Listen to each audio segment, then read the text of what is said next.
ధరణి జనులకు శుభయోగం, షిరిడి వాసులకు ఘనయోగం. దత్త తేజమే దిగి వచ్చి సాయినాథునిగా చెరించే.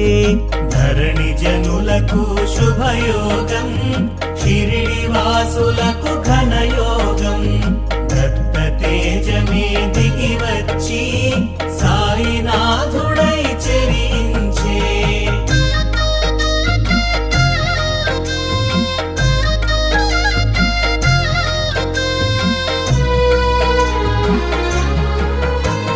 సర్వదేవతలు ఒక్కటిగా సాయిగా తెలిసెను ముచ్చటగా.